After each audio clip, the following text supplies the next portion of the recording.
আমার ভিডিও যারা দেখেন তাদের মধ্যে অনেকেই অনেক সময় কমপ্লেন করেন যে আমার ছাদ বাগানে আমি শখ করে একটা আম গাছ রোপণ করছি, কিন্তু সেই আম গাছে যখনই কচি কচি পাতা আসে তখনই সেই পাতা কে যেন খেয়ে নিয়ে যায়। যেরকম একটা এইরকমই দেখেন যে এখানে কিন্তু আম গাছের পাতা কে যেন খেয়ে ফেলছে।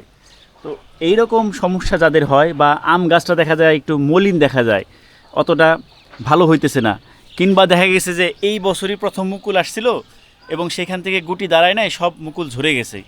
এখন আমার কি করণীয়? তো এখন যেহেতু মে মাস চলতেছে, আপনি হয়তোবা যখন এই ভিডিওটা দেখবেন হয়তোবা মে মাসের শেষের দিকে ভিডিওটা দেখবেন। তো এই সময় যদি আম গাছে আপনার কোনো আম না থাকে এবং গাছে যদি কচি পাতা থাকে এবং এর জন্য কী যত্ন আমরা করতে পারি সেই বিষয়ে আজকের ভিডিওটা তৈরি করা হয়েছে। তো ভিডিওটা শুরু থেকে শেষ পর্যন্ত দেখুন, আশা করতেছি এই বিষয়ে একটা সুন্দর সমাধান পাবেন। এবং যারা এই ছাদ বাগান বিষয়ক বা গাছের পরিচর্যা বিষয়ক রেগুলার ভিডিও দেখতে চান তারা আমার এই হারুন ব্লগ বিডি চ্যানেলটা সাবস্ক্রাইব করে পাশে থাকা বেল আইকনটিতে ক্লিক করে রাখতে পারেন, কারণ আমি এই বিষয়ে কিন্তু রেগুলার ভিডিও তৈরি করে থাকি, তাহলে সেই নোটিফিকেশন সবার আগে আপনি পেয়ে যাবেন। তো আমার এই ছাদ বাগানে দেখতে পাচ্ছেন এটা কিন্তু একটা বাড়ি 11 আম গাছ, এবং এই আম গাছটাতে কিন্তু আম এই সিজনে আসে নাই, কিন্তু কচি পাতা কিন্তু বের হয়ে গেছে। এর কারণ কি, দেখা গেছে যখনই আম গাছে মুকুল যখন আসে নাই তখন আমি এই গাছটা কিন্তু কিছুটা প্রুনিং করে দিয়েছিলাম। প্রুনিং করে দেওয়ার ফলে দেখেন এই গাছটা একটা 15 গ্যালনের জিও ব্যাগে আছে এবং গাছটা কিন্তু ঝোপালো হয়ে কত সুন্দর কিন্তু নতুন নতুন পাতা গজাইছে। তবে টানা 7 থেকে 10 দিন বৃষ্টি হওয়ার কারণে আমি এই গাছটাতে যে পরিচর্যার কথা এখন বলবো, যে কারণে পাতাটা খেয়ে ফেলছে, তো ওই পরিচর্যাটা আমি বৃষ্টির কারণে করতে পারি নাই দেখি কিন্তু এই যে কিছু কিছু জায়গায় পাতা খেয়ে ফেলছে। তো এটা হচ্ছে যখনই আম গাছে নতুন পাতা ছাড়বে, এই পাতাটা খাওয়ার জন্য কিন্তু বিভিন্ন পোকা আছে যারা এটা ওত পেতে বসে থাকে যে কখন আম গাছে নতুন পাতা ছাড়বে আর কখন আমি সেই আম গাছের পাতাটা খাবো। এই কারণে যখনই গাছের এইরকম কচি কচি পাতা কেবল বের হইতেছে দেখবেন, সাথে সাথেই ওই দিনই আপনি চেষ্টা করবেন, হয় খুব ভোরবেলা অথবা যখন আসরের নামাজে পড়ে, অর্থাৎ যখন বিকেলে রোদটা পড়ে যায় তখন আপনি গাছে একটা ফাঙ্গিসাইড স্প্রে করে দিবেন। সেটা হচ্ছে ম্যানসার দিতে পারেন, কারণ ওখানে ম্যানকোজেব এবং কার্বনডিজম দুইটাই আছে, অথবা ম্যানকোজেবও দিতে পারেন।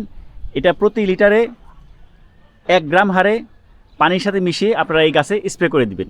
এবং এরপরে যেটা করবেন, তারপরে দিনই ভালো মানের একটা কীটনাশক এই গাছের পাতার মধ্যে আপনারা স্প্রে করে দিবেন।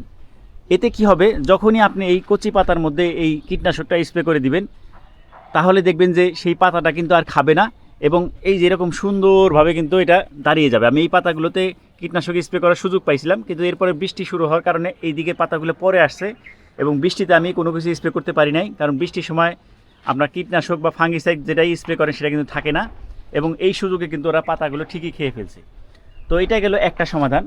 দ্বিতীয় হইতেছে, এখন আপনাদেরকে আমার ছাদ বাগান থেকে প্র্যাকটিক্যালি দেখাবো, যদি আপনার গাছে আম না থাকে সেক্ষেত্রে কি করবেন।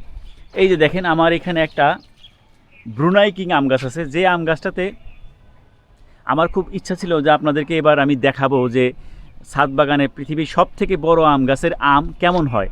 কিন্তু এটাতে মুকুল আসার পরেও প্রচণ্ড শিলাবৃষ্টির কবলে পড়ে হয়তো বা নসিবে নাই, এই কারণে সব আম কিন্তু ঝরে গেছে। 7-8টা আম ছিল, সবগুলোই ঝরে গেছে। এরপর দেখেন আমি কি করছি, আপনাদেরকে আমি একটু উপর থেকে দেখাই। আমি ছাদের একটু উপরে উঠলাম, এই দেখেন এই গাছগুলোর কিন্তু আমি প্রত্যেকটার এই ডগা কিন্তু হার্ড প্রুনিং করে দিছি, যে এটাতেও হার্ড প্রুনিং করে দিছি, এটাও করে দিছি, এই যেগুলোতে হার্ড প্রুনিং করে দিছি। আর হার্ড প্রুনিং করে দেওয়ার ফলে কি হয়েছে, আম গাছের বেলায় একটা বিষয় সবসময় আপনি মনে রাখবেন, আম গাছের পাতা কিন্তু মিনিমাম 7-8 মাস বয়স না হলে সেই গাছে ওই পাতার যে ডগা সেখান থেকে কিন্তু মুকুলটা বের হয় না। তো কাজেই আমি এটাতে যেহেতু অনেক আগেই প্রুনিং করে দিছি, কাজেই এটার যে পাতা নতুন ছাড়বে এটার বয়স কিন্তু অনেক হয়ে যাবে এবং পরবর্তী সিজনে দেখবেন যে এখান থেকে অনেক ভালো ফলাফল পাওয়ার একটা আশা থাকবে। তবে এই যে এখানেও দেখেন এই যে নতুন পাতা ছাড়তেছে, এখন যদি আমি এটাতে সেই ফাঙ্গিসাইড এবং কীটনাশক স্প্রে করে না দিই তাহলে কিন্তু এইগুলো কিন্তু পাতা খেয়ে ফেলবে এবং গাছের যে সুন্দর একটা শেপ হওয়ার কথা এই শেপটা কিন্তু দাঁড়াবে না।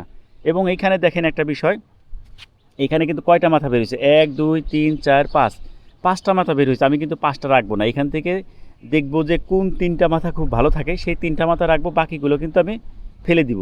এতে কি হবে, গাছটার শেপ সুন্দর থাকবে, গাছটা ঝুপালো হবে এবং গাছটা কিন্তু যথেষ্ট পরিমাণে পুষ্টি পাবে।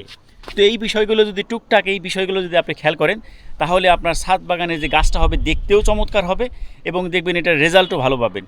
তো আজকের ভিডিওর মাধ্যমে কিন্তু প্র্যাকটিক্যালি আমি আমার ছাদ বাগান থেকে দেখাইলাম যে কোন কাজটা করা উচিত আম না থাকলে এবং কচি পাতা আসলে কি করবেন।